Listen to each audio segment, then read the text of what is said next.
And he died 5 months later. And before he died, I was able to tell him that I loved him. At 88, Jane Fonda has nothing left to prove and nothing left to hide. After decades of silence, she is finally opening the door to one of the most talked about yet least understood chapters of her life, her connection with Donald Sutherland.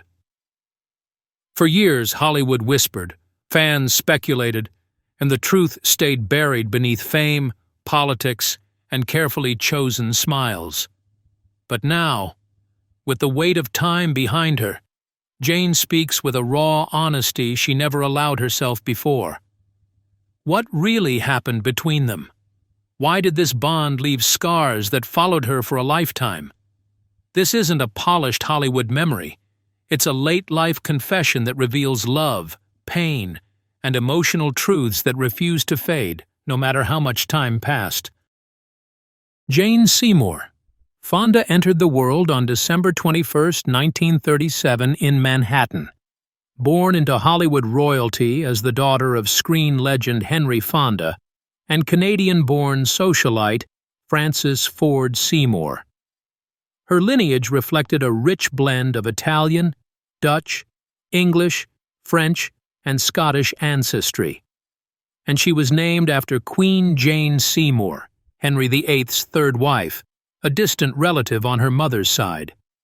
As a child, she carried the affectionate nickname Lady Jane, a reminder of the elegance that seemed to surround her early years. Yet beneath that privilege lay deep sorrow. When Jane was just 12, her life fractured after her mother died by suicide while receiving psychiatric treatment. The loss left a lasting emotional imprint that followed Jane well into adulthood. That same year, her father remarried a much younger woman, Susan Blanchard, a marriage that would eventually unravel as well. Amid grief and upheaval, Jane searched for stability wherever she could find it. She turned to creativity and discipline, teaching dance by the age of 15 and studying at institutions such as Greenwich Academy, Emma Willard, and Vassar College. Before acting ever called to her, she found success as a fashion model, even appearing on the covers of Vogue. But it was a modest charity performance alongside her father that quietly sparked something deeper. The true turning point arrived in 1958, when famed acting teacher Lee Strasberg told her she possessed genuine talent. For the first time, Jane believed it herself. Acting became more than a career. It became a way forward, a fragile but determined light rising from the long shadows of her childhood. Jane Fonda's transition from stage to screen in the late 1950s felt less like a leap and more like a slow, determined crossing. Her early theater work sharpened her instincts, and by the start of the 1960s, Hollywood took notice. She appeared in film after film, nearly 2 each year, beginning with her big-screen debut as an earnest college cheerleader chasing love and ambition. Light-hearted roles followed, but darker material soon tested her range. When she portrayed a woman living on society's edges in an early 60s drama, the performance earned her a Golden Globe and hinted that there was far more beneath her polished exterior. Praise came quickly, but so did criticism. One moment she was celebrated as a gifted new talent.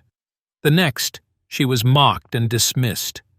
A reminder of how unforgiving the industry could be to a young actress still finding her voice.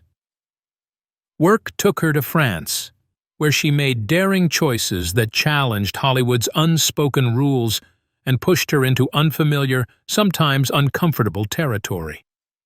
Along the way, she famously turned down a coveted epic role, unwilling to lose herself to months of isolation on location. Her true breakthrough arrived mid-decade in a playful western that transformed her from a promising star into a box office force.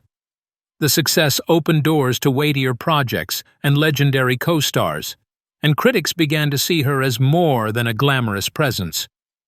By the late 1960s, she had embraced extremes, becoming a pop culture icon in a futuristic fantasy, then shattering expectations with a raw, heartbreaking performance in a Depression-era drama. That role earned her major awards recognition and redefined her career. By the end of the decade, Fonda stood at a crossroads, no longer chasing fame, but choosing meaning. She turned down high-profile roles, sensing that her future lay not in easy stardom, but in stories that reflected struggle, truth, and the emotional weight she knew so well. In the late 1960s and early 1970s, Hollywood wasn't just about movies. It was pulsing with political energy and social activism. Jane Fonda, already building her reputation as an Oscar-winning actress and vocal anti-Vietnam War activist, crossed paths with Donald Sutherland, a rising Canadian actor known for his work in films like MASH. Their first connection wasn't on a film set, but in the world of activism. They bonded over anti-war politics and shared a commitment to dramatic social change, often attending the same protests and events that brought together Hollywood's politically engaged crowd. The two weren't strangers when fate began to move them closer. They were already friends and part of the same activist circles. Fonda was married to French director Roger Vadim at the time, and Sutherland was still with his second wife, actress Shirley Douglas. The real turning point came in 1970, when both were cast in the neo-noir thriller Klute, a movie that would define a turning point in both of their careers. Sutherland played the stoic detective John Klute, and Fonda delivered one of her most iconic performances as Bree Daniels, a role that won her an Academy Award for Best Actress. On set, their chemistry was electric and immediate. What began as a professional partnership quickly transformed into something much more personal. They were drawn to each other not only by shared talent, but by shared ideals. And that combination drew them into a romantic relationship that blossomed even as they both navigated complicated lives and marriages. Jane Fonda and Donald Sutherland's collaboration unfolded in a clear sequence, each project revealing a different side of their shared presence, first political, then cinematic. Their earliest major collaboration came off the traditional film set through the anti-war stage production FTA, Free the Army, in the early 1970s. The show was designed as a counterpoint to patriotic USO performances, mixing satire, music, and sharp political commentary for American troops. On stage, their chemistry was grounded in contrast. Fonda commanded attention, outspoken, emotionally direct, and unafraid to challenge the audience. Sutherland balanced her intensity with a quieter, more restrained presence. He didn't overpower scenes, he anchored them. Together, they created a dynamic that felt authentic rather than theatrical, making their performances feel urgent and personal rather than scripted.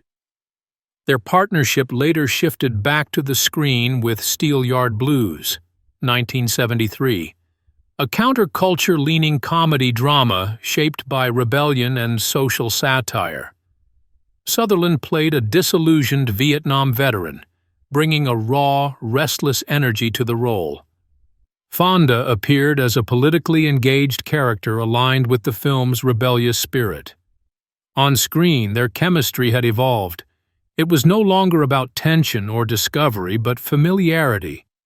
They played off each other with ease, less charged, more knowing.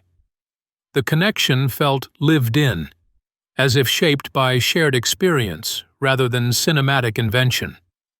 The spark was still present, but subtler, carrying the weight of collaboration rather than novelty. Steelyard Blues would become their final major project together, closing a brief but memorable creative chapter. Across stage and screen, their work stood out not because of spectacle, but because of balance. Intensity matched with restraint, conviction paired with control. Their collaborations captured a moment when performance felt inseparable from purpose, and when chemistry didn't need exaggeration to leave a lasting impression. Although Jane Fonda and Donald Sutherland shared a period of close connection, professionally on stage with their anti-war FTA tour, and personally as a couple, their romantic relationship did not last.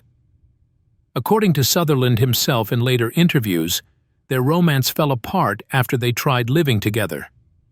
Reported accounts from those close to their story suggest that Fonda felt Sutherland did not fully stand by her or protect her during one of the most intense and controversial moments of her political life, her highly publicized trip to North Vietnam, which drew fierce backlash in the U.S. for the statements she made and the images that circulated. Donald said the relationship was wonderful right up until that point, but once they cohabited, things exploded, and the connection unraveled in Tokyo, leaving him deeply saddened. He described the breakup as emotionally painful and heartbreaking for him. Over time, their personal and professional ties faded.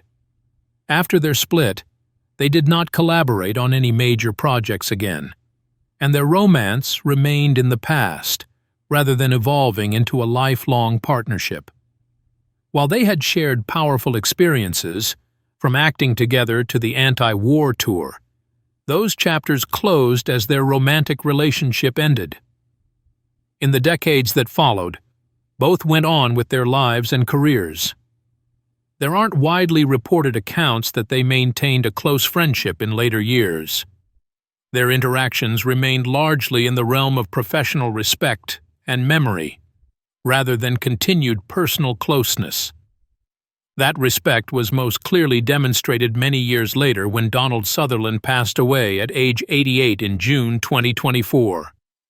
Fonda publicly paid tribute to him in a heartfelt post, remembering him as a fascinating co-star and a brilliant actor and a complex man with whom she shared meaningful work and adventures, including the FTA tour that remains a notable cultural moment. She wrote that she was heartbroken by the news, reflecting with warmth on those shared chapters of their lives. Her tribute underscored that, despite their relationship ending long ago and not working together again in a major way, Fonda still remembered Sutherland with admiration and sadness at his passing, a sign of enduring respect even after years apart. After years away from the spotlight, Jane Fonda's return to acting in the mid-2000s felt both surprising and quietly triumphant. She re-entered popular cinema with a sharp-edged comedy opposite a younger generation of stars, reminding audiences that her timing and presence hadn't faded. They had simply been waiting. Not long after, she took on a demanding dramatic role under Gary Marshall's direction, anchoring a troubled family story with a performance critics noted for its steel and unexpected warmth. Even when the film itself divided opinion, Fonda's authority on screen was unmistakable. Her homecoming to the stage carried a deeper sense of nostalgia. Returning to Broadway after decades away, she delivered a performance shaped by restraint and lived experience, earning a major theater nomination and reminding longtime admirers of the intensity that once defined her early career. It felt less like a comeback and more like a reckoning, an artist meeting her past head-on. In the 2000s, Fonda embraced roles that reflected age, power, and reflection rather than fighting them. On television, she found renewed relevance portraying a formidable media executive in a prestige political drama, earning Emmy recognition and connecting with a new generation of viewers. Around the same time, she appeared in high-profile films in supporting but memorable roles, including a transformation into a former First Lady that drew praise for its restraint and professionalism despite ideological distance. Her late-career renaissance truly crystallized with a streaming series that paired her with longtime friend Lily Tomlin. Playing an older woman forced to rebuild her life, Fonda leaned into humor, vulnerability, and resilience. The show ran for years, becoming a cultural touchstone and redefining how aging women could be written and seen on screen. In recent years, she continued choosing projects rooted in friendship, reflection, and legacy. Ensemble comedies about love later in life, documentaries examining her own complicated journey, and films that allowed her to look back without sentimentality. What emerged was not reinvention, but continuity. A woman who had lived many lives, survived public judgment, and returned not to reclaim fame, but to make peace with it. Jane Fonda's romantic life unfolded as a long search for connection, shaped as much by longing as by independence. In her own reflections, she has written that her first intimate experience came at 18, during a time when she was still trying to understand herself beyond her famous last name. The years that followed were filled with brief relationships and intense attractions to men from many worlds, filmmakers, actors, artists, and figures drawn to speed, power, or influence. Looking back, those years feel restless, marked by curiosity and a quiet need to feel chosen, even as her career steadily rose. Her first marriage brought both passion and complexity. In the mid-1960s, she married a charismatic French director, and together, they welcomed a daughter. For a time, their life seemed glamorous and unconventional, split between countries and creative circles. But the marriage slowly fractured, and by the early 1970s, separation replaced certainty. Though they remained outwardly cordial, Fonda later acknowledged that the relationship had run its course. Soon after her divorce, she entered a new chapter by marrying a political activist, a union that fused love, ideology, and public scrutiny. Their relationship was intense and deeply tied to the turbulent era they lived in. They had a son together, choosing names that reflected their political beliefs and the causes that defined their lives at the time. Over the years, they also opened their home to a teenager in need, expanding their family in a way that mirrored Fonda's belief in chosen bonds. Yet even this marriage could not survive unchanged. After years of strain, they separated and eventually divorced, closing another emotionally demanding chapter. Later came a high-profile marriage to a powerful media entrepreneur, one that seemed stable on the surface but ultimately ended in quiet separation. What followed was a period of solitude, reflection, and brief companionships rather than permanence.